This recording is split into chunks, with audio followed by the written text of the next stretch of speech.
우리 가운데 주시는 말씀 함께 나누도록 하겠습니다. 요한복음 20장 11절에서 18절까지의 말씀입니다.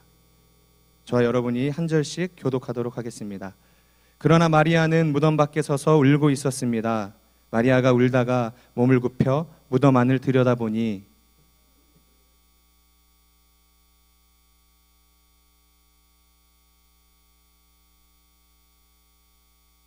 천사들이 마리아에게 물었습니다. 여인아, 왜 울고 있느냐? 마리아가 천사들에게 대답했습니다. 사람들이 내 주를 가져다가 어디에 두었는지 모르겠습니다.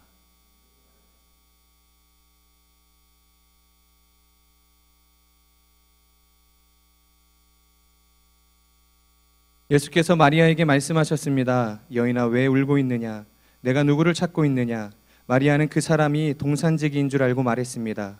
주여, 당신이 그분을 옮겨 놓았거든 어디에다 두었는지 말해 주십시오. 그러면 내가 그분을 모셔가겠습니다.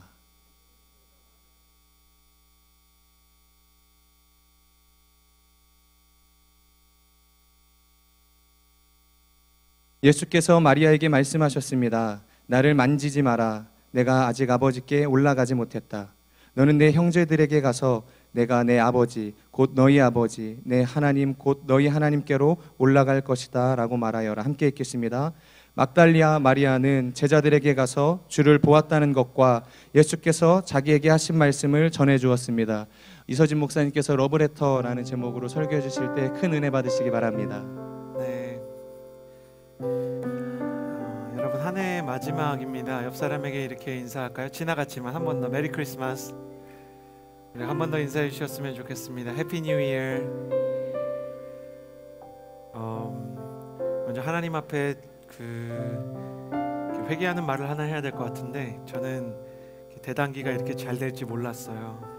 진짜 안 될 거라고 생각하고 이걸 한들 무슨 이렇게 사람들이 즐거워할까 했는데, 제가 이렇게 참여 인원 맞추는 거 되게 잘하거든요. 근데 제가 이렇게 좀 제 자랑이에요. 근데 다른 몇 명 참여할까 너무너무 잘 맞추는데 제가 한 300명 정도 올 것 같아요. 그랬는데 대학로 단기선교 해성교회 기을 CH 육상호 500여 명의 청년이 참여하고요. 마지막 클로징에는 한 100명 남아있을 것 같아요. 350명의 청년들이 함께 모여서요, 사람만 많이 모인 게 아니라 정말 즐겁고 기쁜 분위기 속에서 예수님 높이면서요, 저는 여러분이 그렇게 길거리에서 크게 생일 축하합니다, 생일 축하합니다, 사랑하는 예수님 생일 축하합니다.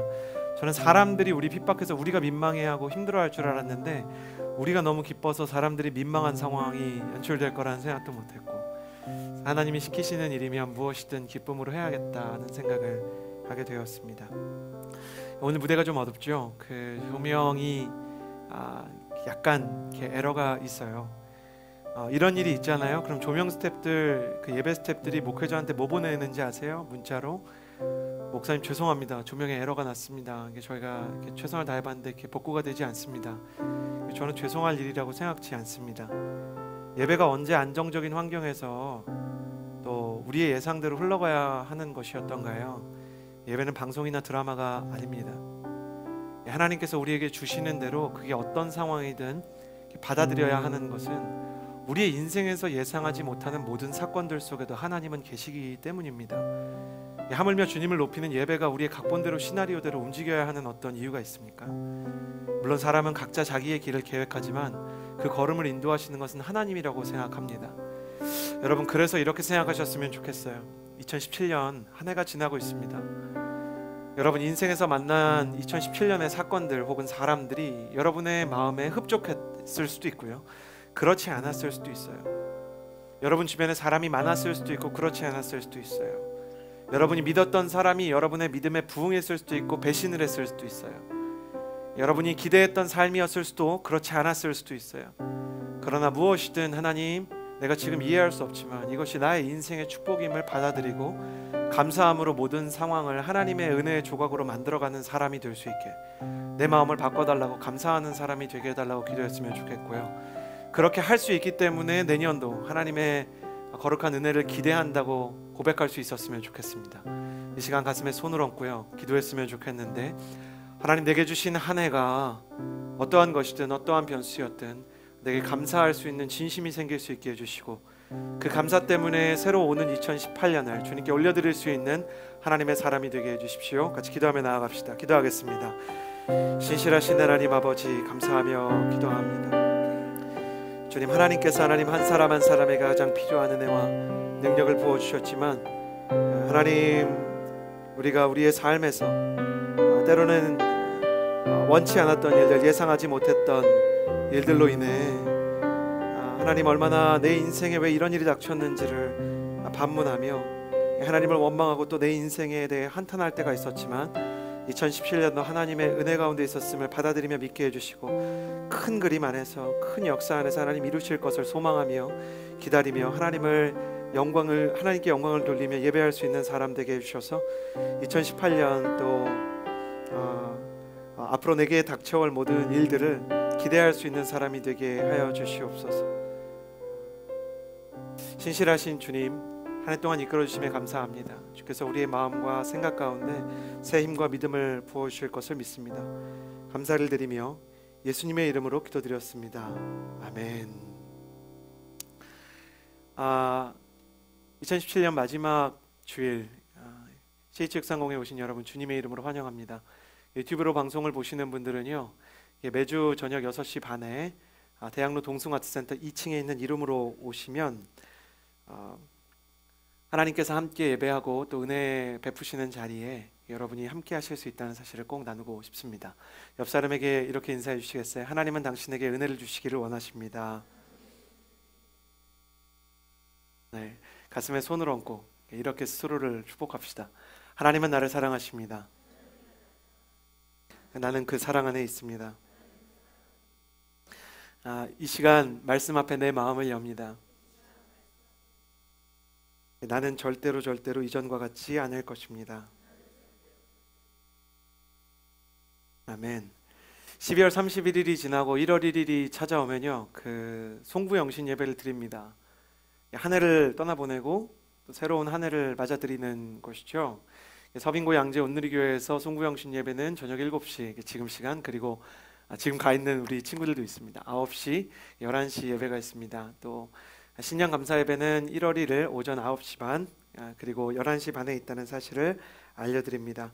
작은 예수 40일 새벽기도회가 있습니다. 새벽기도에 참여하기 원하시는 분들은요, 서빙고 양재 온누리교회나 홀리스터에 참여해 주시면 감사하겠습니다. 송구영신 하니까요, 한 선교사님의 설교가 생각납니다. 제가 지금까지 들었던 그 어떤 송구영신 예배보다 가장 임팩트가 강했던 설교입니다. 한글이 익숙하지 않아서 아마 이렇게 설교하셨던 것 같아요. 제가 설교문을 그대로 읽어드리겠습니다. 선교사님의 설교문입니다. 친애하는 교우, 형제 자매 여러분, 이 밤이 지나면 지난 년은 가고 새 년이 옵니다. 우리는 새로 오는 년을 맞이함에 있어 새 년과 함께 보낼 몸과 마음의 준비가 필요하듯 떠나간 년을 과감하게 정리하여 마음을 깨끗하게 할 마음가짐 또한 중요합니다. 참으로 지나간 년들을 돌이켜보면 여러 기대가 충만했던 년들도 있었지만, 어떤 년은 대단히 실망스럽기도 했으며 어떤 년은 참 재밌는 년이기도 했습니다. 지금 이 순간 곧 새 년이 다가올 텐데 우리 각자 마음속에 과연 이 년은 어떤 년일까 하는 기대에 찬 호기심이 가득 차 있겠지요. 그러나 여러분, 여기서 가장 중요한 것은 2년 혹은 새 년 할 것 없이 모든 년은 하나님이 주신 년이라는 사실입니다. 그렇기 때문에 여러분은 조금 있으면 각자 맞이할 새 년을 하나님께 감사하며 희망찬 새 년을 맞으시기를 주님의 이름으로 축복합니다. 설교 강단을 비롯해서 온 교회를 초토화시켰던 선교사님의 설교 제목은 이러합니다. 제목, 새 년이 다가옵니다. 선교사님께서 어떠한 마음으로 이러한 설교문을 쓰셨는지 알 길은 없지만, 그 어떤 송구영신 예배보다 파격적이고 충격적인, 그리고 굉장히 이렇게 위트지만 좀 성차별적인 요소가 있지만 오해였으니까 이해해 주시고요. 이런 송구영신 예배를 드리면서 사람들이 막 박장대소를 했다고 합니다. 그런데 선교사님이 나중에 이 일을 알게 되고 나서 했던 이야기가 더 재미가 있습니다. 제가 지난 시절에 해년자와 계집여자를 구분하지 못해서 오인을 벌인 것에 대해서 죄송하지만 저는 이 다음 대처가 너무 멋있습니다.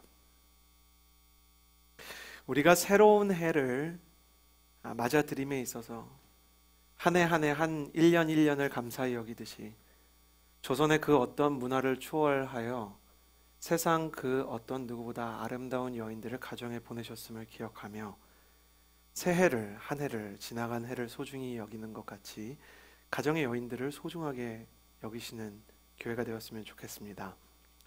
당시 세도를 부리고 유세를 부렸던 사람들에게 첩이 있고 여성에 대해 부당한 대우를 했던 조선 사회에 이 말이 굉장히 도전적인 이야기로 들리던 시대가 있었습니다.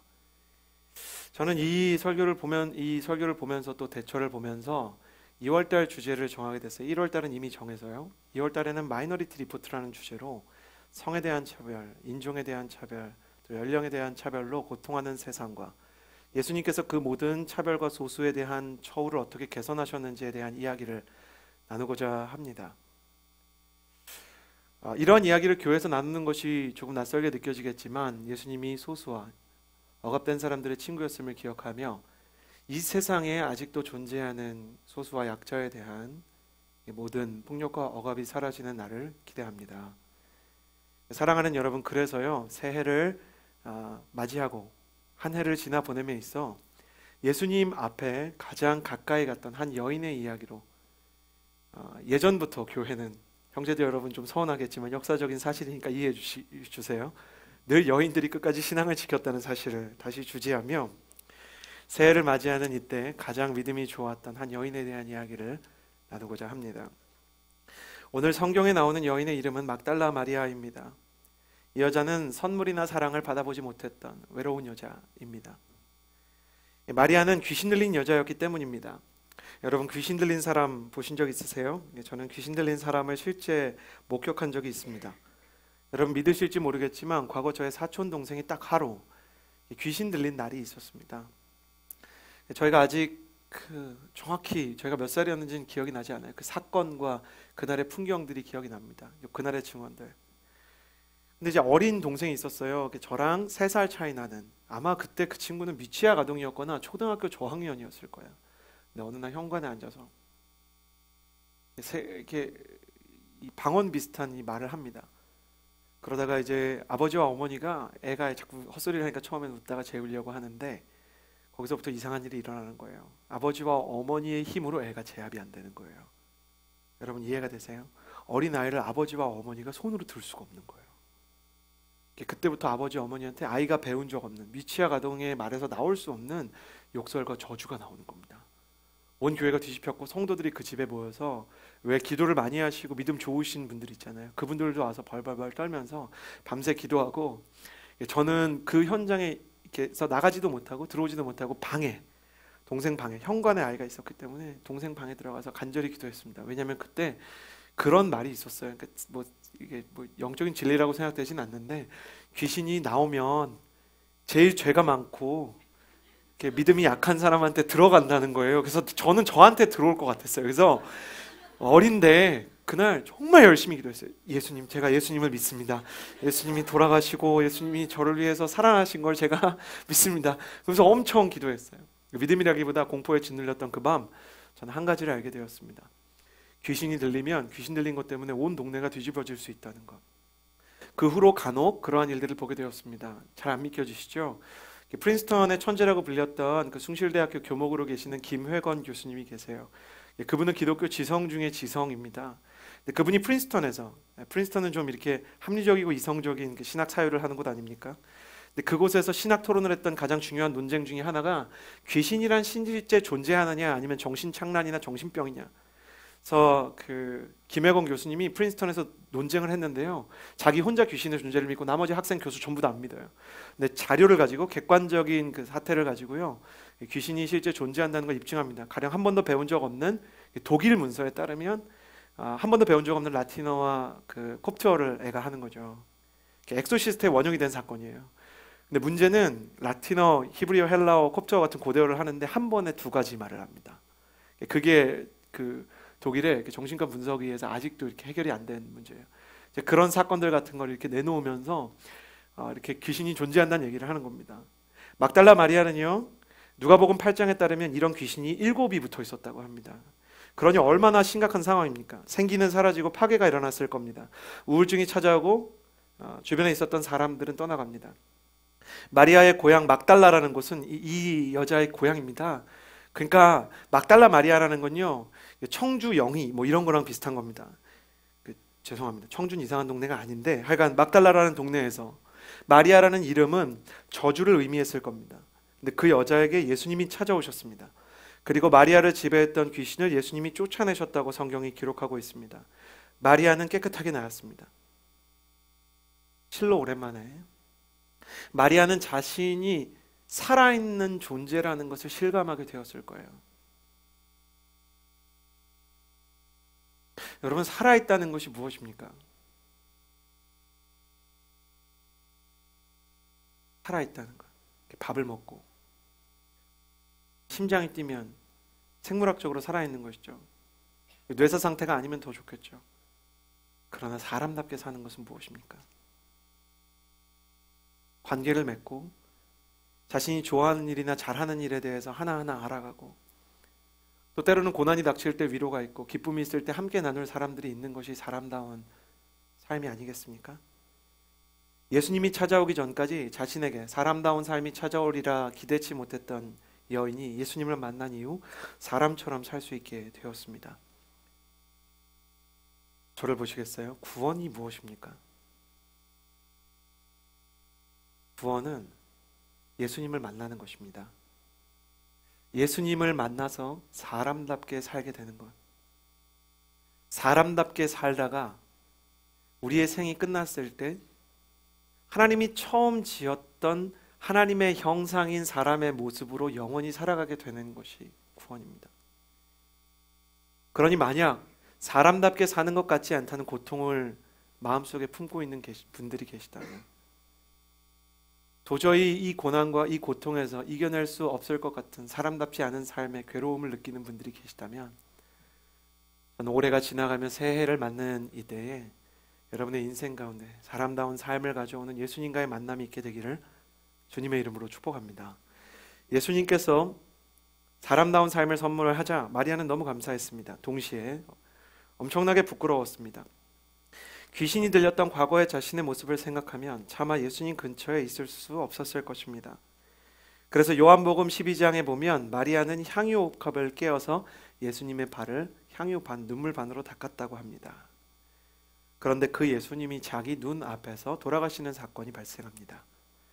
우리는 크리스마스 이전까지 예수님의 탄생에 대해서 나누었지만 러브 시애터 12, 12월의 사랑 이야기에서 러브레터라는 제목으로 이제는 예수님의 죽음에 대한 이야기를 나누고자 합니다. 예수님의 죽음은 마리아에게 너무나 충격적인 일이었습니다. 울다가 눈이 멀어버린 여자가 될 만큼 이 여자가 울고 울고 또 울었습니다. 그런 슬픔 속에서 예수님을 향한 그 사랑과 애착과 충성심을 잃지 않았던 여자가 막달라 마리아입니다. 여러분, 러브레터의 그 장면 기억하세요? 오겐키 데스까? 와타시와 겐키 데스. 잘 지내세요?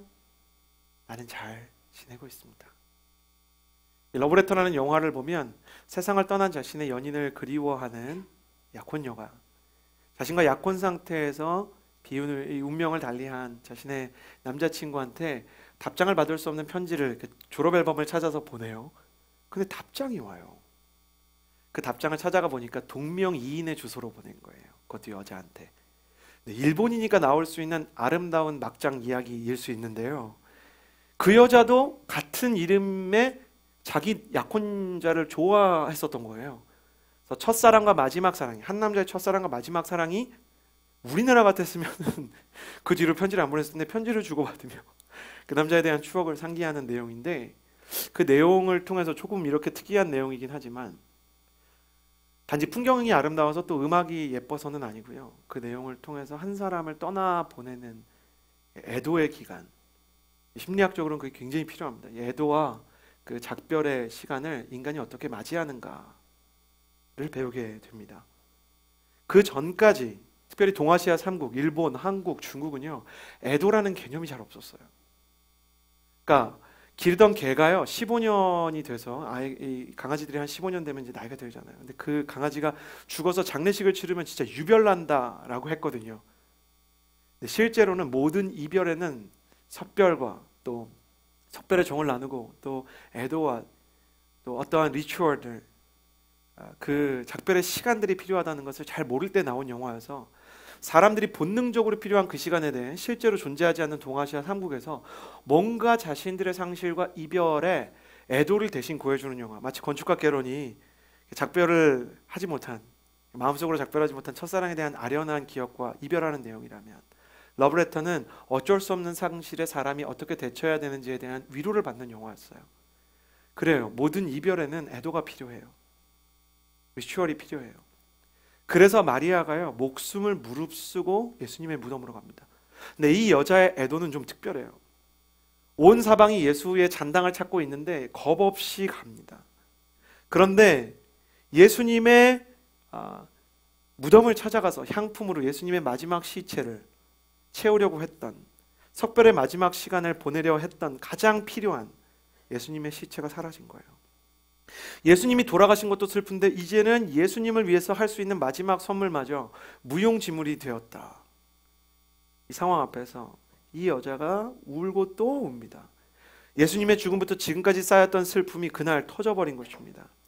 마지막으로 예수님을 보러 왔는데 이제는 그것도 불가능해진 거라고 생각을 하니까 11절에 보면 마리아는 무덤 밖에 서서 울고 있더니 라고 써 있는데, 여기서 울었다는 말은 원어로 마음이 찢어지는 슬픔 때문에 눈물이 그냥 의도 없이 터져나오기 시작했다라는 뜻입니다.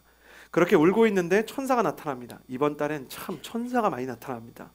11절부터 13절까지 함께 읽어보았으면 좋겠습니다. 같이 읽겠습니다. 시작. 마리아는 무덤 밖에 서서 울고 있다. 흰옷을 입은 두 천사가 예수의 시신이 있던 자리에 앉아 있었는데 한 천사는 머리맡에 또 한 천사는 발치에 앉습니다. 여인아 왜 울고 있느냐? 마리아가 천사들에게 대답했습니다. 어디에 두었는지 모르겠습니다. 방금 전까지만 해도 아무도 없던 무덤에 천사가 앉아 있습니다. 그리고 그 천사가 묻습니다. 왜 울고 있느냐? 마리아가 대답합니다. 사람들이 예수의 시체를 가져다가, 예수님의 시체를 가져다가 어디에다가 도구를 했는지 숨겨두었는지 알 길이 없습니다. 놀라운 사실은 지금 천사가 나타났는데 마리아가 전혀 알아보지를 못한다는 거예요. 이 천사가 굉장히 노골적입니다. 빈 무덤에 갑자기 나타났어요. 그러니까 약간 텔레포트처럼요. 포털 타고 왔어요. 그리고요 거기다가 천사는 왜 그런지 모르겠는데 하여간 흰옷을 입었어요. 하나도 아니고 둘이 나타났어요. 여기서 흰옷이라는 표현은 빛난다는 표현이에요. 에디슨의 전구가 발명되기 전에 빛난다는 현상 자체에 대해서 사람들이 얼마나 큰 경외감을 가지고 있었는지 아십니까? 불타는 불이 없이 빛나는 것 그 자체를 신성시했던 유대와 로마 헬라 문화 속에서 빛나는 흰옷을 입고 있는 두 천사가 나타났는데 마리아가 전혀 천사를 알아보지 못합니다. 그러니까 마리아가 자기를 이렇게 보면 알아야 되는데, 예수님의 어머니 마리아는 천사 보고 알았잖아요. 요셉도 보고 알았잖아요. 자기를 못 알아봐 주니까 천사한테는 좀 미안하지만 뭔가 서운했던 것 같아요. 그러니까 말을 겁니다. 무슨 일이에요? 이렇게 막 했겠죠. 무슨 일이에요? 보세요. 나 천사인데 뭐 힘든 일 있어요? 근데 전혀 신경 쓰지 않아요. 그러니까 이 천사가 서운하고 자존심이 계속 상하는 겁니다. 예수님과 함께 수많은 기적과 이사를 경험했던 마리아가 지금 영적으로 완전히 눈이 멀어버려 있는 상태입니다. 왜 마리아는 눈이 멀어 있었을까? 왜 마리아의 눈이 닫혀 있었을까? 요한복음 20장 9절에 이 이유가 써 있습니다. 같이 한번 읽어볼까요? 시작. 그들은 아직도 예수께서 죽은 사람 가운데서 다시 살아나야 한다는 성경을 깨닫지 못하고 있었습니다. 사실 예수님 자신이 살아계실 때 나는 살아날 것이다에 대해서 수많은 말씀을 하셨는데 그 말씀이 깨달아지지 않는 겁니다. 그 말씀이 깨달아지지 않는 거예요. 이 말씀을 깨닫지 못하고 있었다. 성경이 이야기합니다. 왜 말씀을 잊어버렸을까요? 예수님이 한 번 이야기한 거 아닙니다. 신대원 때요 시험을 보면 그리스도의 순환 예고는 몇 번 등장하느냐 뭐 이런 문제가 나옵니다. 크게 한 3차례 정도 나타나는데 그래서 암시하는 내용까지 합치면 예수님께서 돌아가실 수도 있다는 내용을 암시하는 내용까지 합치면 모두 9차례가 넘습니다. 예수님은요 3년 동안 공생애를 하셨고 9번을 얘기하셨다면 그것을 하나의 담화 혹은 신학적으로는 설교로 해석하는데 예수님이 자신의 죽음과 부활에 대해서 9차례나 1년에 3번씩 설교를 하셨어요. 꽤 길고 꽤 임팩트가 있는 이야기였을 것입니다. 그런데 다 잊어버렸을 거예요. 잊어버렸다는 거예요. 왜 잊어버렸냐? 막달라 마리아와 제자들과 예수님의 어머니 마리아가 예수님의 십자가의 고난을 경험했기 때문입니다.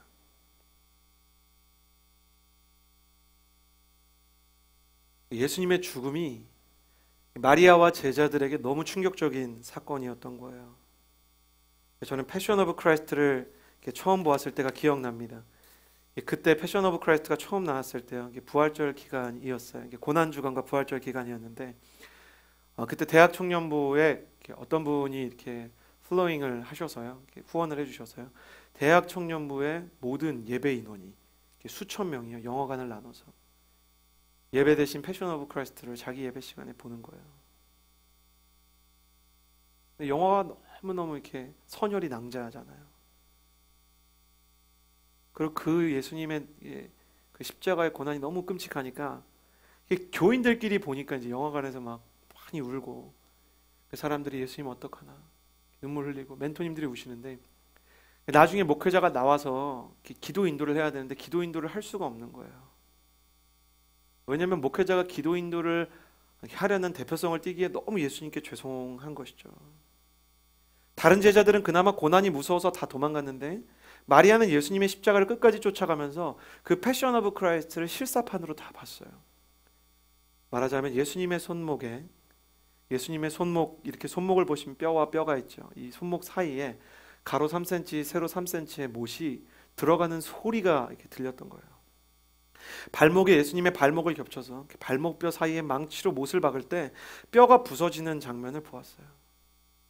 아래서부터 로마 군병이 오른쪽에서 창을 찌를 때 왜 창을 찌르죠? 창을 찌러서 심장을 왼쪽 심장을 관통하는 거예요. 이렇게 찌르면 여기서부터 창이 이렇게 관통을 하는 거죠. 예수님의 심장이 찢어지면서 거기에서 이제 물과 피가 쏟아져 나오는 거를 다 보았어요.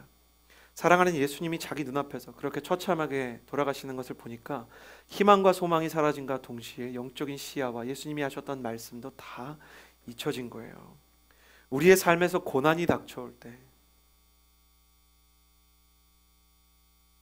그 고난이 너무 현실적이고 그 무게가 너무 무거울 때 우리의 영적인 눈이 다 닫히게 됩니다.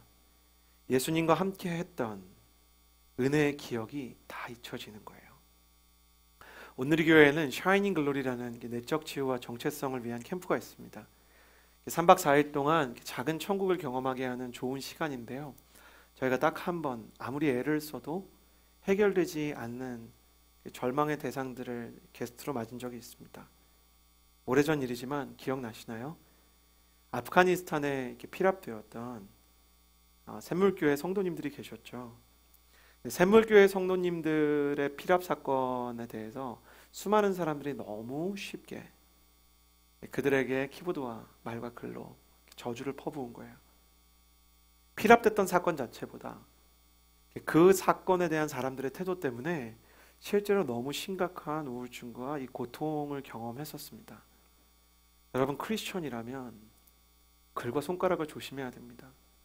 사람 앞에서 함부로 할 수 없는 얘기라면 손가락을 눌려서 글을 쓰는 걸 조심하십시오. 하나님 앞에서 하나님이 당신의 스마트폰으로 작성한 것들을 기억하신다는 사실을 잊지 마시길 바랍니다. 너무 큰 상처를 받았어요. 아무리 큰 위로의 말을 전합니다. 심지어 자식을 잃은 목사님, 고난이 무엇인지 아는 사람들이 와도 사람들이 다 초점이 나갔어요. 모두 다 자기 자신이 죄인이라는 생각, 자기 자신이 뭘 그렇게 사람들의 핍박을 받을 만한 어려움이 있나라는 그 분노와 자책감 중간 어디쯤에서 사람들이 정말 심각한 우울증과 절망에 대한 충동들로 마음이 무너지기 시작한 거예요. 마리아의 마음이 그랬을 거예요. 여러분 노트가 있으시다면 너무 잔인한 말이지만 기억해 주시고 기록해 주시겠어요? 절망은 때로 하나님을 바라보는 시야마저 닫아버립니다.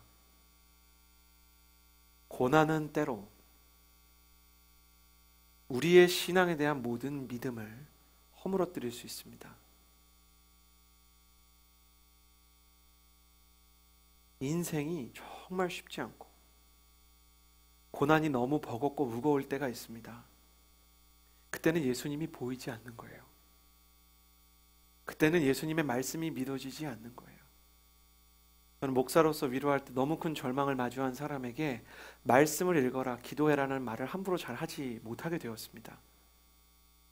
왜냐하면 그가 겪고 있는 고통의 무게를 제가 이해하지 못할 때가 너무 많은 거예요. 마리아에게 지금 말씀 읽고 기도해라는 말이 통하지 않았을 거예요.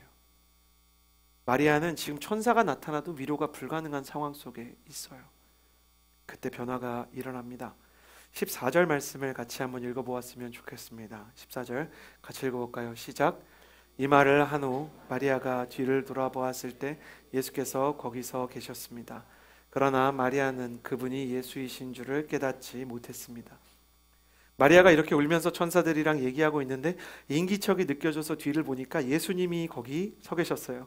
근데 천사를 알아보지 못했던 마리아가 그분이 예수님인 줄도 알지 못하는 것입니다. 여기서 우리는 고난과 절망에 대한 제가 방금 적으라고 이야기했던 메시지만큼 중요한 성경의 가르침을 배웁니다. 절망과 좌절이 가득 차서 눈물을 흘리고 영적인 눈이 닫혀서 쓰러져 있을 때 예수님이 그래도 거기 계신다는 것입니다.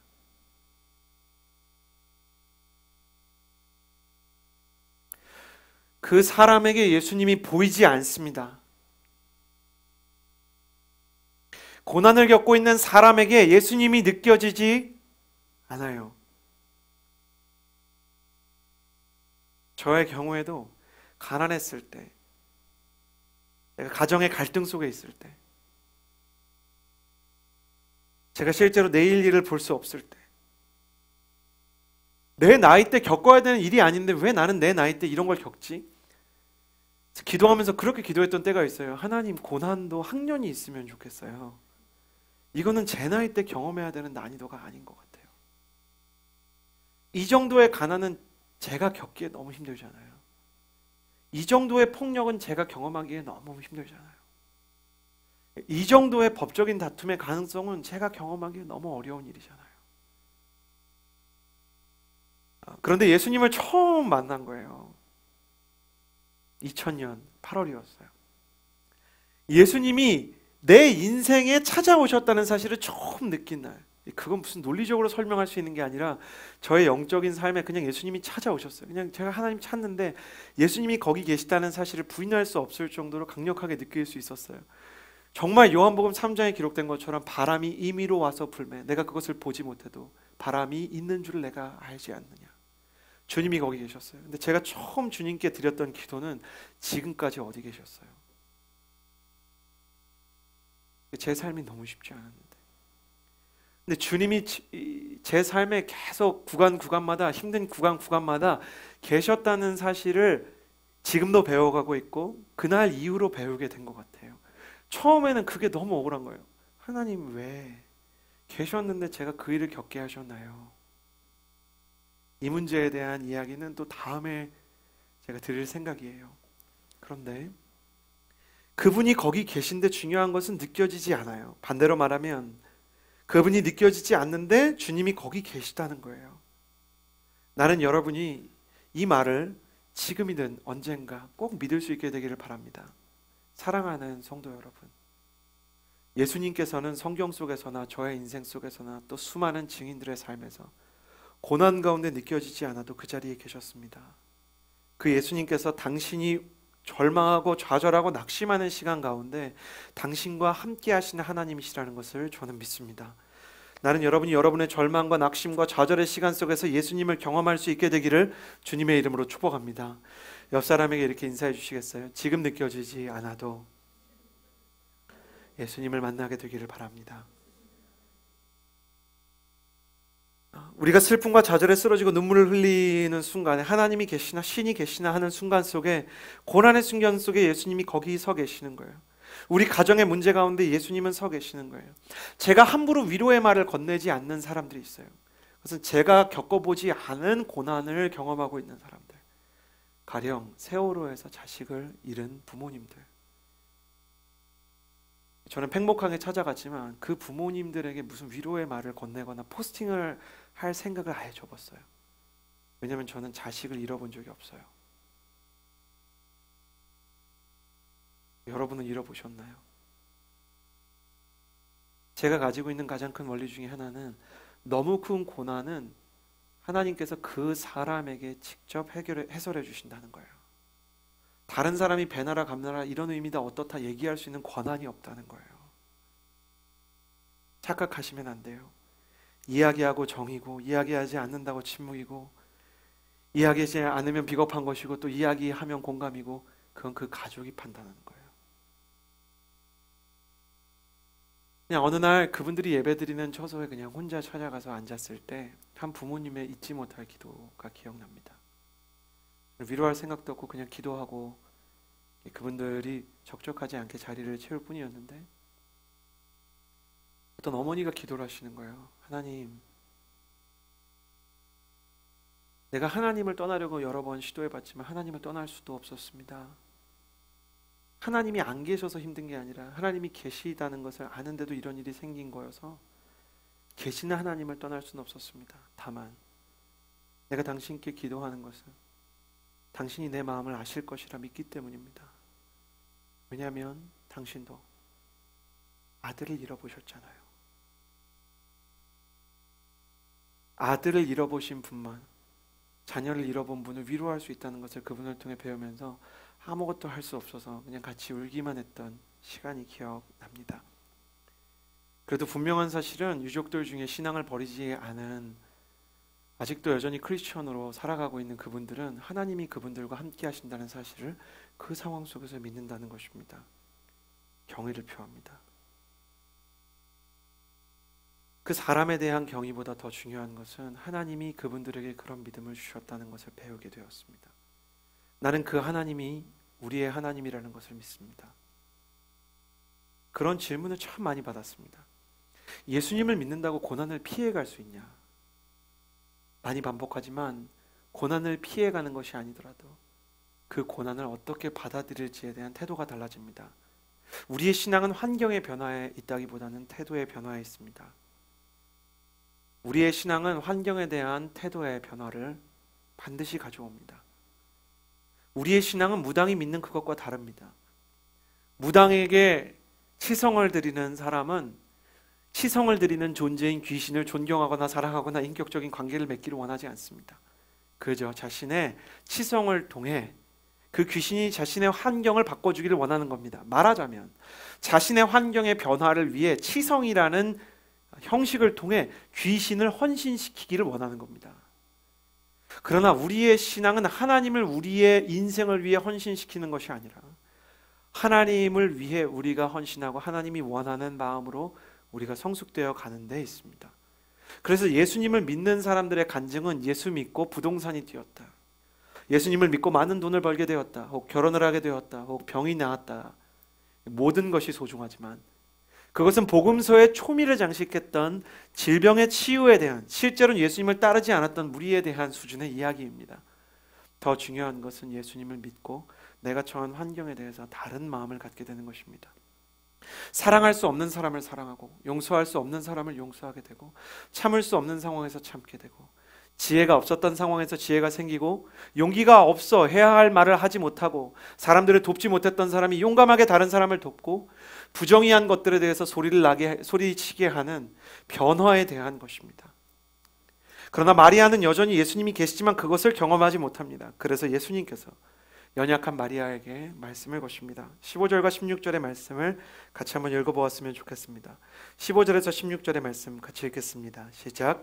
예수께서 마리아에게 말씀하셨습니다. 여인아, 왜 울고 있느냐? 네가 누구를 찾고 있느냐? 마리아는 그 사람이 동산지기인 줄 알고 말했습니다. 주여, 당신이 그분을 옮겨 놓았거든 어디에다 두었는지 말해 주십시오. 그러면 내가 그분을 모셔가겠습니다. 예수께서 마리아에게 마리아야 하시자 마리아가 돌아서서 히브리어로 라보니 하고 말했습니다. 이 말은 선생님이라는 뜻입니다. 예수님께서 마리아에게 말씀하셨습니다. 마리아야, 마리아야. 그랬더니 마리아가 예수님을 알아보았답니다. 나의 선생님. 저는 너무 논리적인 게 중요한 사람입니다. 합리적인 게 중요한 사람입니다. 너무한 거 아니에요? 천사가 번쩍거리는 옷을 입고 있을 때도 몰라요. 예수님이 없다가 태어나도 이게 태어난 게 아니라 생겨나셔도 동산직인 줄을 못 알아봐요. 근데 마리아야 그랬더니 예수님, 이 말이 돼요? 이 여자는 진짜 미친 것 같아요. 죄송합니다. 보고 계실지도 모르지만 이게 글로 써 있으니까 안 와닿는 건데 묵상하다 보니까 이해하게 됐어요. 가끔 교회에서 우리를 12월마다 미치게 하는 존재들이 있습니다. 나와 함께 자취하는 친구가 혼자 연애하면서 애인과 통화하는 경우 우리의 마음을 미치게 합니다. 이런 사람들은 상처난 가슴에 영적인 상처 한 줄을 더 긋는 악한 영의 수하들과 같은 존재들입니다.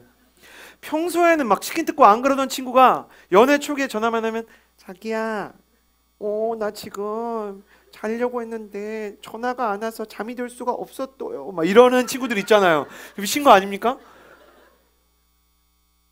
연애하면 전부 목소리에 그냥 신내리는 겁니까? 신대원 시절에 전 진짜 기겁하는 줄 알았습니다. 저는 그나마 전 진짜 믿어주세요. 저는 8년 연애하면서 아내한테 성대 변조 같은 건 하지 않았어요. 근데 방에 있는 형들이 그렇게 막 그냥 막 야야 막 이러던 형들이 메시지 받으면 뭐 하고 있었냐고 물어보면 주로 교회 성도랑 연애하지 않겠어요? 전도사님들이? 기도하고 있었다는 거예요. 어디서 그런 거짓말을. 방금 전까지 싸이월드 하고 있던 형들이 기도하고 있었다는 거예요. 내 하나님 여호와의 이름을 망령되이 일컫지 말라. 너는 내 이웃에 대해서 거짓 증거하지 말지니라. 제가 방에 써 붙여놨어요. 통화할 때 2가지 계명을 기억해달라. 근데 특유의 억양이 있긴 하더라고요. 자기야, 기억하게 되더라고요. 저희 아들도 저희 아내가 저에게 쓰는 애칭을 기억합니다. 그 뉘앙스를 그대로 따라합니다. 여러분, 이렇게 아버님이 어머님 어떻게 부르세요? 제가 캐나다 가보니까 막 허니 부르고 달링 부르고 마이 보이, 어린애 아니면 마이 보이 막 이렇게 부르고 막 베이비 막 그러죠. 막 스윗, 마이 스위티 막 이렇게 부르죠.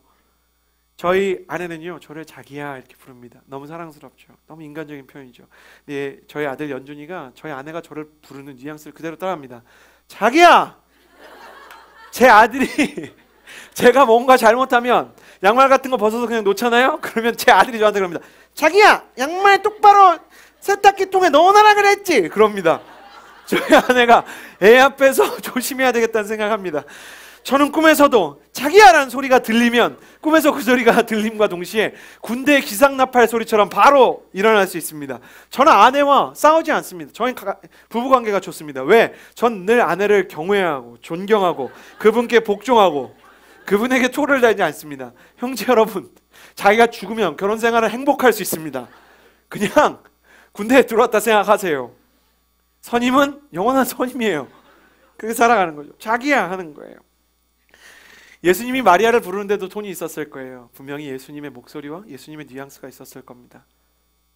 영화에서 가끔 말도 안 되는 일에 우리가 설득을 당하지만 그게 사실로 일어날 수 있다는 걸 믿는 일 중에 하나. 너무 뻔한 클리셰지만 전화가 와서 숨소리만 듣고 헤어진 연인이 병이 걸려서 헤어졌어요. 근데 너무 목소리가 듣고 싶어서 전화하면 숨소리만 내는데 여자가 그러죠. 자기야, 혹시 당신이야? 그러죠. 그 묘한 영감이 있는 거예요. 근데 마리아야 이렇게 얘기한 거예요. 성경에 이런 게 엄청 많습니다. 요한복음 1장에 보면 예수님이 나다나엘이라는 제자를 부르시는데요.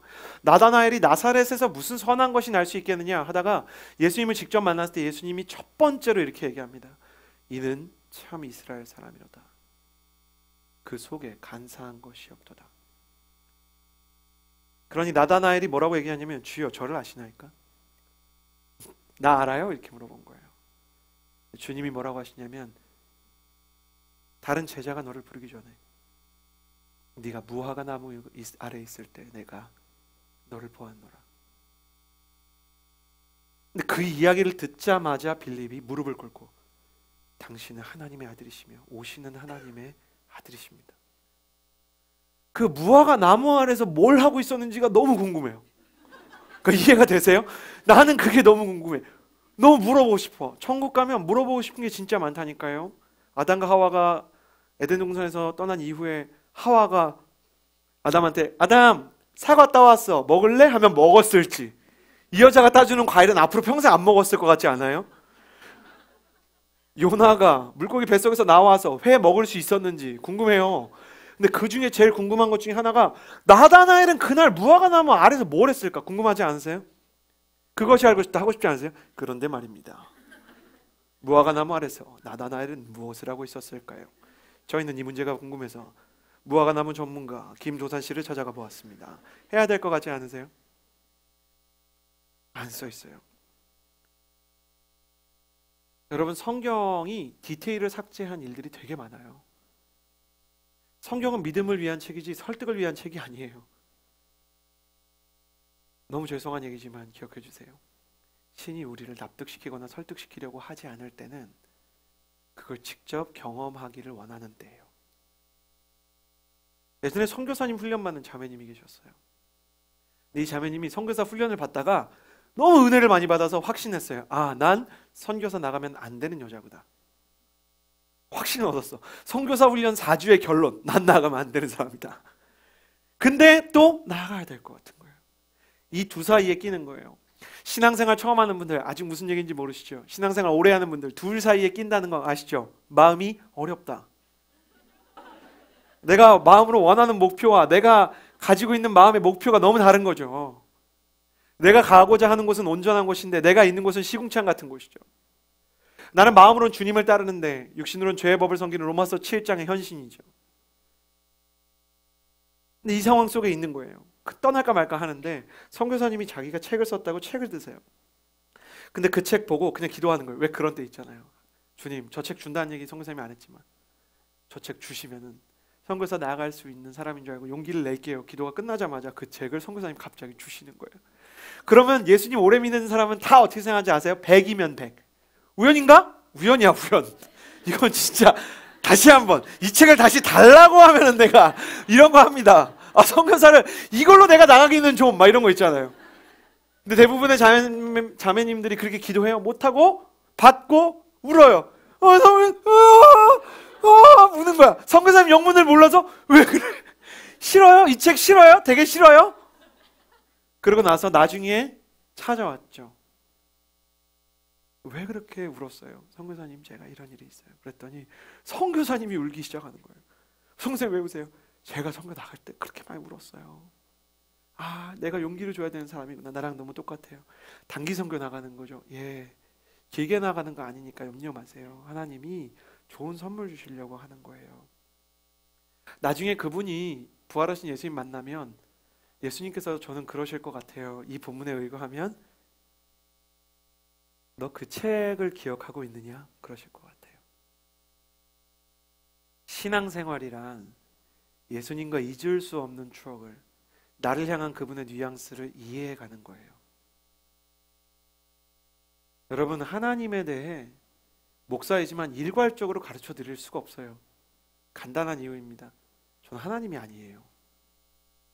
하나님은 저보다 훨씬 크세요. 제가 이야기하는 건 아무리 목회자고 신학을 배웠어도 하나님에 대한 큰 퍼즐 조각의 한 피스에 불과해요. 스티븐 커티스 챕먼은 God is God이라는 찬양에서 God is God and I am not. I can only see a part of the picture he's painting. 그분의 그림에서 한 부분만 나는 볼 수 있어요. 그러니까 그 부분을 가지고 얘기하는 거예요. CH630의 예배의 목표는 뭡니까? 제가 할 수 있는 게 아니에요. 제가 잘하고 여기 있는 리더십들이 잘해서 할 수 있는 게 아니에요. 우리가 바라고 기대할 수밖에 없는 일, 각자를 향한 하나님의 경험과 뉘앙스가 당신의 인생에 임하기 위해서 우리는 돕는 자들일 뿐이에요. 다시 한번 진심으로 축복합니다. 당신을 향한 당신의 마음을 아시고 눈물을 아시는 그 주님을 만나게 되는 역사가 당신의 삶 속에 선물처럼 찾아오기를 주님의 이름으로 축복합니다. 마리아야 라고 이야기하니까 찾아오는 거예요. 절망과 고난과 좌절 속에서 마리아를 찾아오신 예수님, 사망의 땅 무덤가에서 초연히 서 계신 부활의 주님, 그 예수님을 만나면 상황이 변하지 않았지만 막달라 마리아의 두려움과 눈물과 상처는 떠나가기 시작하는 거예요. 믿어지세요? 전혀 경험 못한 분들은 이게 이해가 안 될 거예요. 근데요, 놀랍게도 이 중에 예수님을 만난 한 절반의 사람들은 제가 지금 무슨 얘기를 하는지를 알고 있어요. 여러분 믿기 어려우시겠지만 이 안에는요, 예수님을 만나서 상황과 환경이 똑같은데 예수님을 만나기 직전과 예수님을 만난 직후가 너무 다른 사람이 있어요. 제가 만나봤는데 예수님 만나면 상황이 똑같은데 모든 조명이 번져 보여요. 너무 울어서 수도꼭지가 터진 것처럼 내가 왜 우는지 모르겠는 거예요. 근데 계속 울고 싶어요. 그리고 계속 울고 계속 기뻐요. C.S. 루이스가 책에 써놓은 문장을 진짜로 이해하게 되는 일이 일어났어요. 천국에서는, 혹은 천국에 소속된 사람으로서 지상을 살아가는 사람들은 눈물과 기쁨을 구별하지 못하는, 감동과 그리고 환희를 구별하지 못하는 어떤 이상한 곳에 거하게 된다는 거예요. 제가 그랬어요. 그냥 다 좋아 보였어요. 그래갖고 엄마랑 싸우면, 옛날에 안 그랬는데 막 눈물 흘리면서 엄마가 왜 그런지 알아. 나를 믿을 수 없는 것도 알아. 내가 엄마를 위해서 기도할게. 그러니까 우리 엄마는 미친 소리 하지 말고 밥 먹으라고. 변하지 않아요. 뭔 소리야. 저희 엄마는 너무 저에 대해서 절망을 해가지고 제가 너무 사고를 치니까 기도한다 그래도 이 상황을 모면하기 위한, 남자와 여자가 싸웠을 때 미안하다고 이런 걸로 듣는 거예요. 근데 엄마, 나 진짜 기도할게. 그럼 기도해야지. 밥 먹기 전에, 처먹기 전에 기도해야지. 그럼 네가 교회를 다니는데 식기도 안 할 거야? 근데 식기도를 막 그렇게 하는 거예요. 하나님, 우리 집을 사랑하시고, 미쳤다, 미쳤어, 청승이다. 이제는 회심한 연기하냐? 그리고 나서 예수님 믿고 공부를 못해. 예수님 믿고 나서 제가 바로 공부를 하게 됐겠어요? 41등을 했어요, 반에서. 41등 하는 애는 소망이 없는 애예요, 반에서. 뒤에 6명 있었어요. 47명 중에 육상부 3명, 제 친구 3명. 제 친구 저까지 4명 중에 그래도 제가 1등이었어요. 그래서 제가 나머지 3명 인생 걱정해줬어요. 너네 어떡하려고 그래. 41등이 42등, 43등, 44등의 인생을 컨설팅해줬어요. 공부를 못할 뿐더러 교만했어요. 그런데 그런 사람이 공부를 시작하니까 제 여동생 셋이 저 빼놓고 늘 가정예배 드렸어요. 저는 올 거라 기대 안 하고. 근데 다 들려요. 여자 넷이 이렇게 예배 드리는 거예요. 그런 집이 있어요. 여자들만 예배 드리는 집이 있어요. 웃는 분들, 그런 집에 계신 분들 있죠. 집안에서 누나랑 엄마만 똑바로 믿고 아들은 늘 의심에 휩싸여 있어.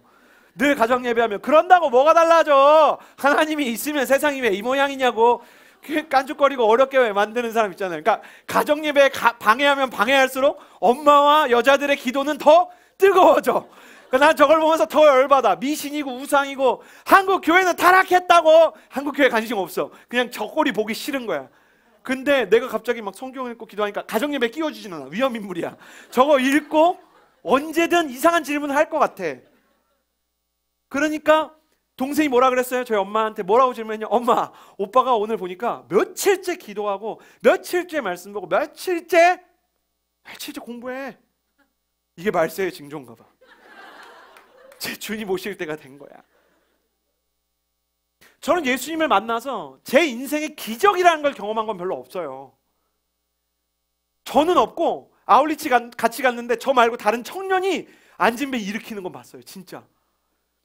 안 놀란 척 하느라고 힘들었어요. 주님은 원래 이러한 일을 하십니다. 오, 대박. 진짜 못 걷던 사람이야? 속으로는 진짜로 걷던 할머니 섭외한 거 아니야? 진짜 이 사람 못 걷던 사람이라고 겉으로만 표현해.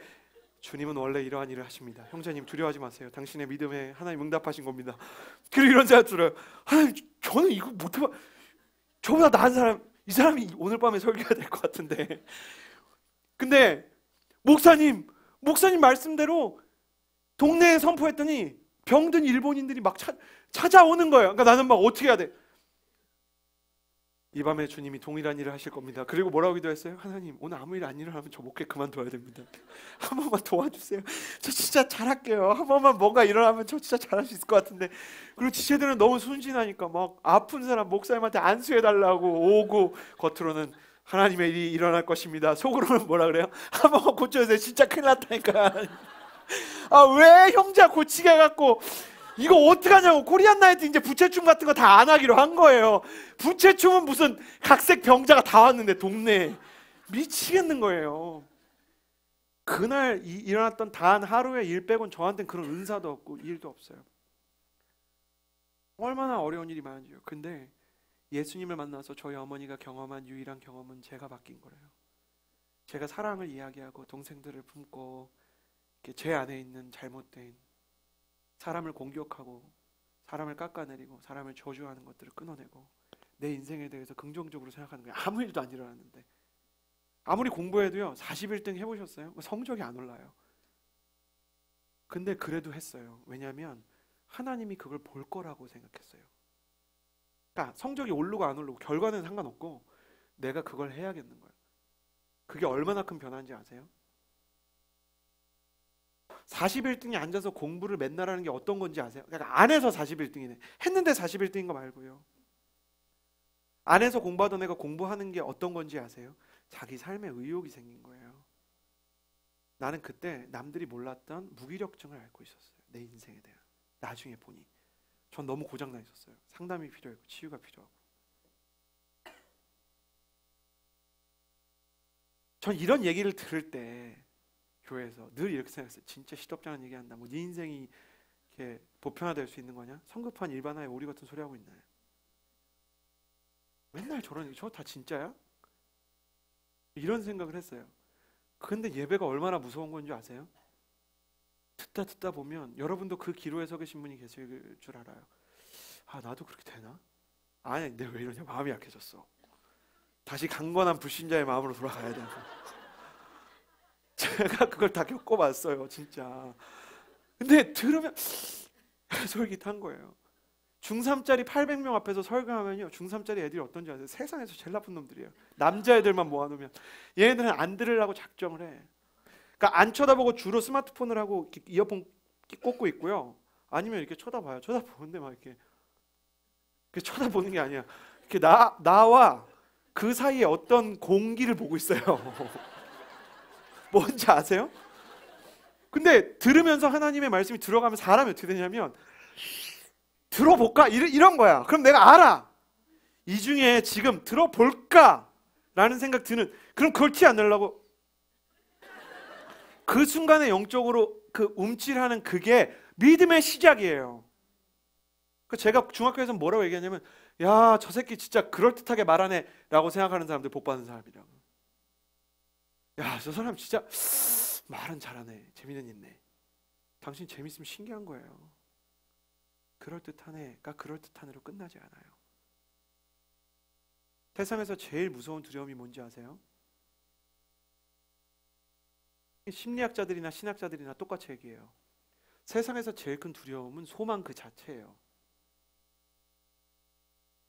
변할 수 있다고 믿으려고 하면 인간은 절망보다 희망 고문을 훨씬 두려워합니다. 이 희망이 깨어질 수 있는 가능성이 있음에도 불구하고 저 희망과 소망을 품으려고 하는 게 가장 힘든 거예요. 근데 그 희망을 품기로 시작하는 순간 변화가 일어나는 거예요. 마리아에게는 그 일이 일어날 수밖에 없었어요. 왜냐하면 예수님을 만나니까. 예수님을 만나면 예수님에 대한 이야기에 반응하기 시작하면 사람들의 마음 가운데 희망이, 죽어가던 희망이 살아나는 거예요. 나는 특별히 초청하고 싶은 사람들이 있어요. 오늘이 12월의 마지막이라 교회 오래 떠났다가 돌아온 사람들, 왠지 천국을 꼭 가고 싶은 건 아닌데 지옥은 가기 싫은 분들. 교회는 오랫동안 떠나 있었는데 하나님이 안 계신 게 아니고 목사가 싫고 교회가 싫고 저 싫어하셔도 괜찮아요. 계속 싫어하고 신앙생활 해도 구원 못 받지 않습니다. 헌금을 내지 않아도 무언가를 섬기지 않아도 그게 여러분의 구원을 결정하지 않습니다. 그러나 예수님에 대한 그리움을 가지고 있는 사람들이라면 꼭 돌아와서 다시 한번 아버지의 품에 거하는 여러분의 그 영적인 향수병이 다시 채워지는 역사가 있게 되기를 바라요. 그렇게 예수님을 만나 이 마리아가 17절과 18절에 이러한 행동을 하고 이러한 이야기를 듣게 됩니다. 같이 한번 읽어볼까요? 시작. 예수께서 마리아에게 말씀하셨습니다. 나를 만지지 마라. 내가 아직 아버지께 올라가지 못했다.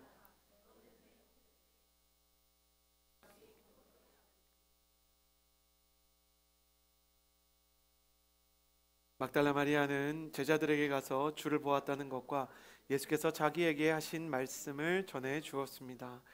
예수님을 만나자마자 마리아가 했던 행동이 너무 이해가 돼요. 여기에 예수님께서 나를 만지지 말라 그래요.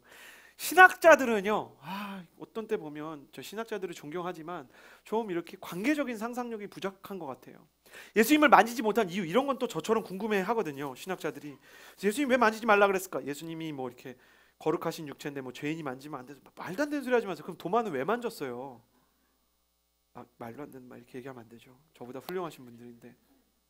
왜 만지지 마냐? 원어를 찾아보니까 붙들지 말라는 거예요. 붙들지 말라는 거예요. 이 말이 뭐냐면, 예수님을 만지고 예수님을 붙든 여인들이 있었고 도마에게 만지게 해주셨지만 그게 문제가 아니라 붙들어 놓으려고 한 거예요. 이제는 예수님 놓치기 싫어. 이해되세요? 살아나셨잖아요. 이제 가시면 안 돼요. 꽉 붙잡아요. 나는 이제 예수님 못 보내요. 우리가 예수님을 만나면 이런 실수를 할 때가 있어요. 영적인 침체가 생기면 그냥 예전에 했던 걸 하면 될 거라고 생각해요. 공식적으로. 내적 치유로 예수님 만난 사람은 초급, 중급, 고급 내적 치유 끝나고 나서 좀 어려워지면 다시 초급으로 가요. 고급 받는 동안 초급의 상처가 되살아났다고 얘기해요. 그리고 예언의 은사가 있는 사람한테, 신통한 예언을 받은 사람은 어려운 일만 생기면 예언의 은사를 가진 사람한테 찾아가요. 신천지가 뭐가 문제인지 아세요? 구원을 획일화시키고 공식화시켜요. 그래서 그 공식을 모르면 천국 못 간다 그래요. 막 흰 말이 뭐고 보혜사가 뭐고, 이게 공식이 있어요. 뭐는 뭐, 뭐는 뭐, 원숭이 엉덩이는 빨개, 뭐 이런 것처럼 뭐가 다 있어요. 나중에 얘기해드리겠지만, 원숭이 엉덩이는 빨개, 빨가면 사과, 사과는 맛있어, 맛있으면 바나나, 바나나는 길어. 그래서 여기까지 간 다음에 원숭이는 길어, 이렇게 만들어버리는 논리예요. 성경에서 등불은 뭐라 그랬죠? 뭐는 뭐라 그랬죠? 뭐는 뭐라 그랬죠? 뭐는 뭐라 그랬죠? 그래서 바로 이분이 오실 메시아고요, 그분이 과천, 과일이 있는 시내가 흐르는 곳에 본부를 개척하신 거예요. 뭐 그렇게 만든 거예요. 그러니까 신천지는 그래서 막 성경 들고 와서 물어봐요. 이게 뭘 상징하는지 알아서 맨날 상징만 파. 성경이 다 암호책이에요. 신천지 분들이 있으면 오늘은 한 가지만 비판하겠습니다.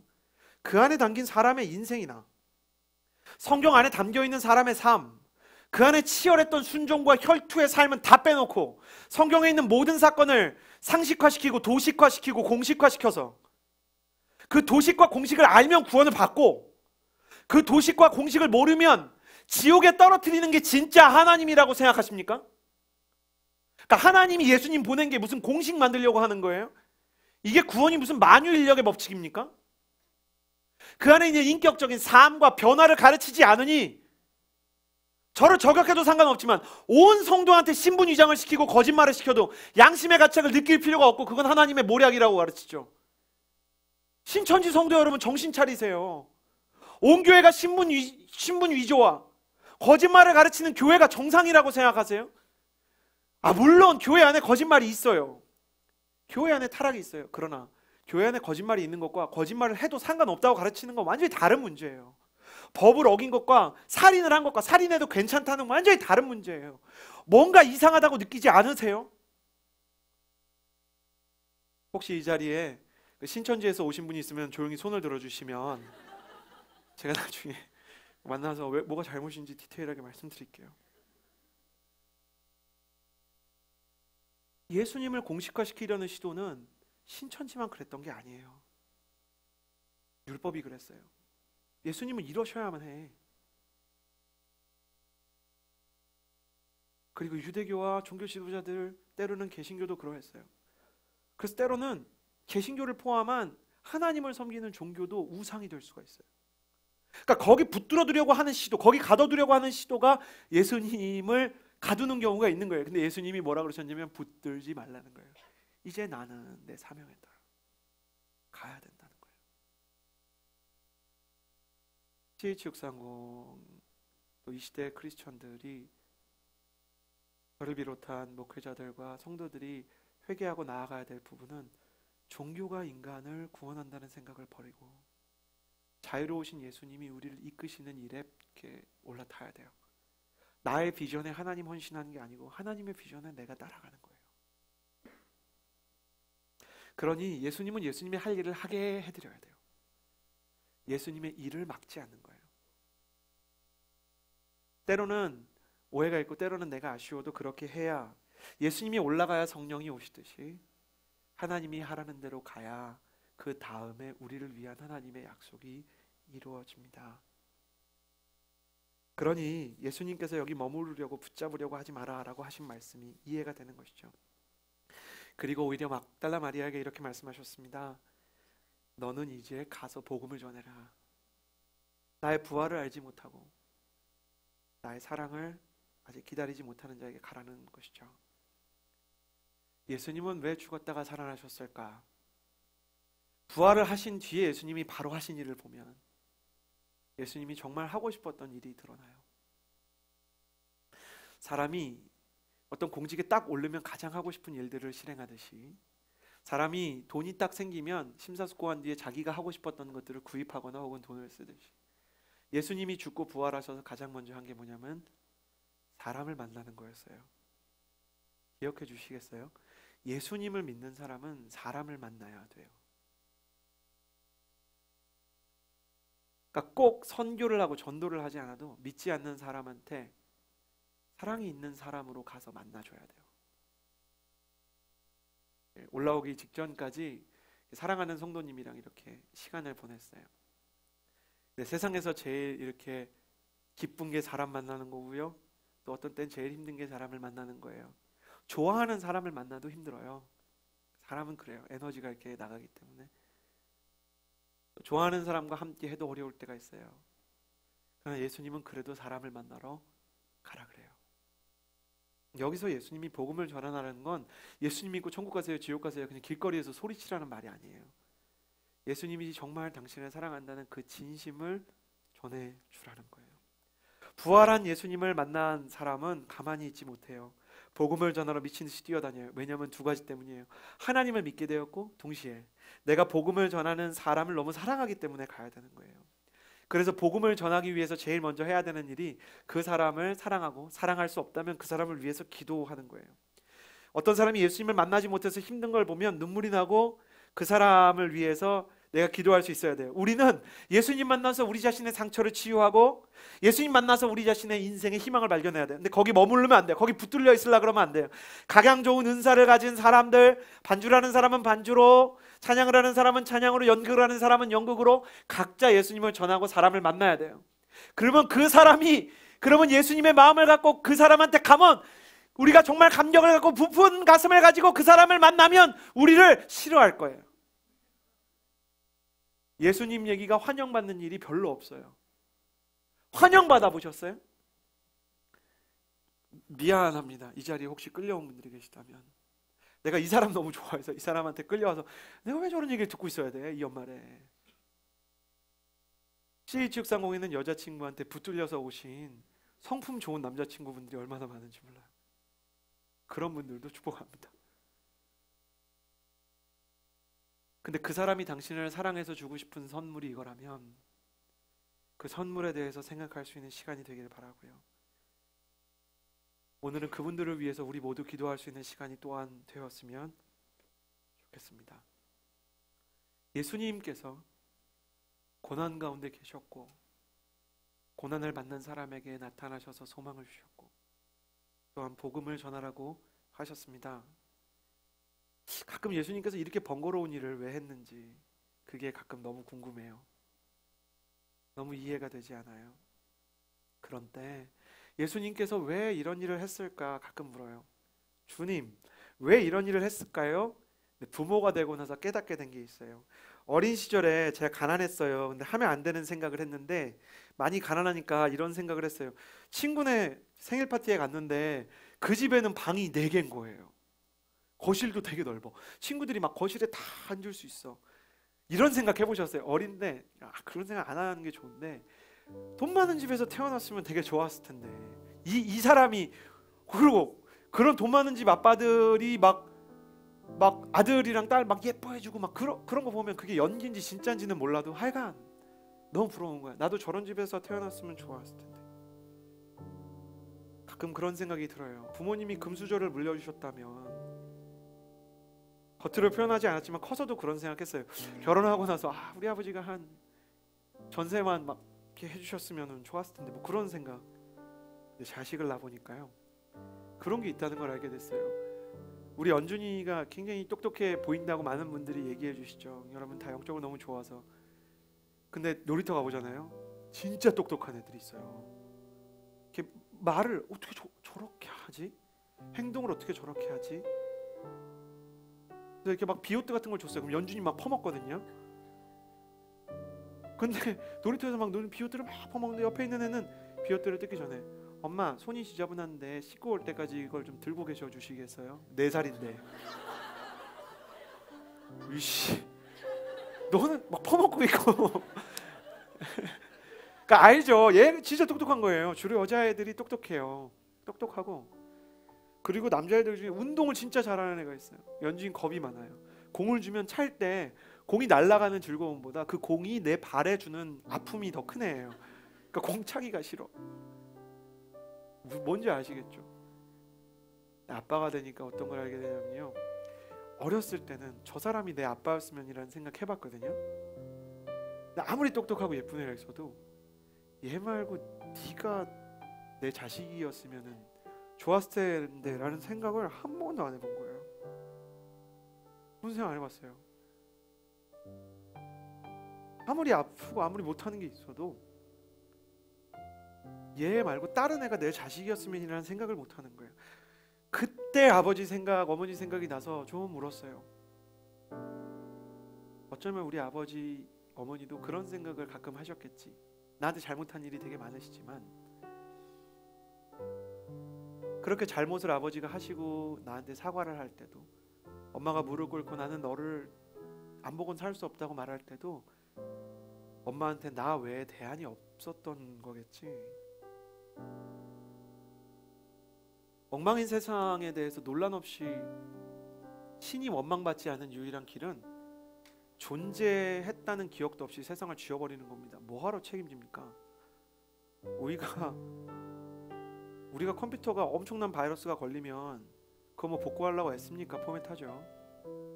양말 뚫어지면 그거 기워서 신으세요? 양말한테 미안하세요? 뚫어진 양말 버릴 때 내 발을 그동안 감싸주었던 좀 웃기지 않으세요? 우리는 우리를 위해서 헌신했던 물건들에 대해서 전혀 미안해하지 않으면서 신은 우리한테 되게 미안해해야 된다고 생각해요. 뭐 엉망으로 만들든 엉망으로 살든 내 맘대로 살다가 망가지면 다 하나님 탓이에요. 세상도 하나님 탓이고 인생도 하나님 탓이에요. 저는 사람들 중에 자기가 책임지려고 하는 사람을 거의 못 보고 자랐어요. 그래서 어른이 싫었어요. 자기가 엉망으로 만들어 놓고 딴 얘기만 되게 많아. 애들을 때려놓고 왜 자기 아버지 얘기를 하냐고요. 근데 그 모습을 닮아가고 있는 것 같지 않으세요? 다 세상 탓이고 다 어른 탓이죠. 근데 왜 욕을 먹고 오해를 받으면서 하나님은 이 세상을 위해서 헌신하고 죽고 복구하려고 애쓰고 계시나 자식을 낳고 배우게 됩니다. 저와 여러분, 우리 모두가 하나님 앞에서는 대체 불가능한 당신의 자녀이기 때문입니다. 그 마음만을 전합니다. 당신 하나님께 너무나 소중한 사람인 것입니다. 언젠가 그것을 믿을 수 있게 되기를, 또 여러분의 사랑하는 사람이 그것을 믿을 수 있게 되기를 원합니다. 같이 기도하겠습니다. 한 가지만 같이 기도할까요? 길고 복잡하고 장황할 필요 없이 딱 하나만 기도하는 거예요.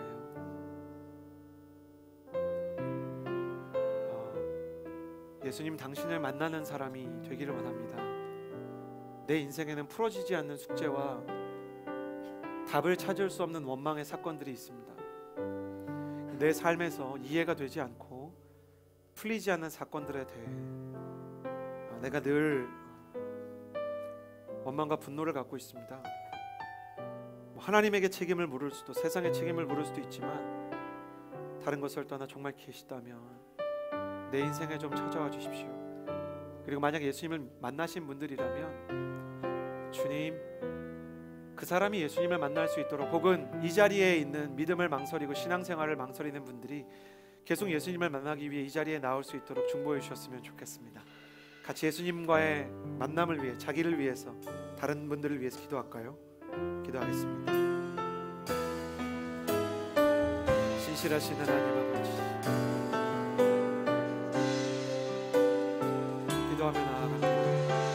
예수님을 만나는 것 외에, 예수님께 기도하는 것 외에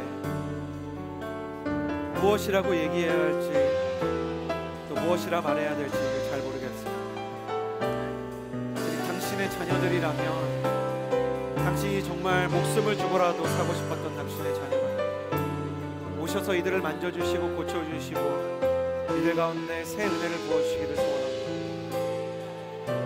하나님, 왜 원망하고 왜 슬퍼하겠습니까?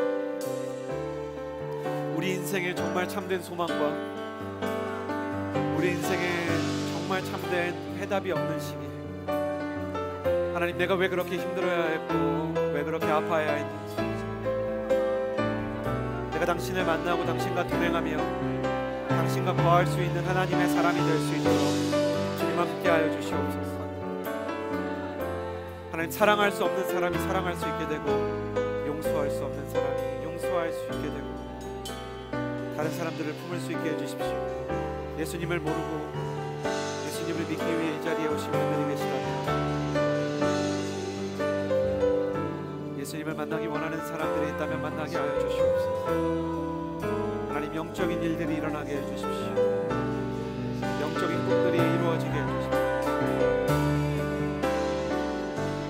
하나님께서 한 사람 한 사람에게 부어주시는 그 위대한 만남과 충만의 은혜가 있게 하여 주시옵소서.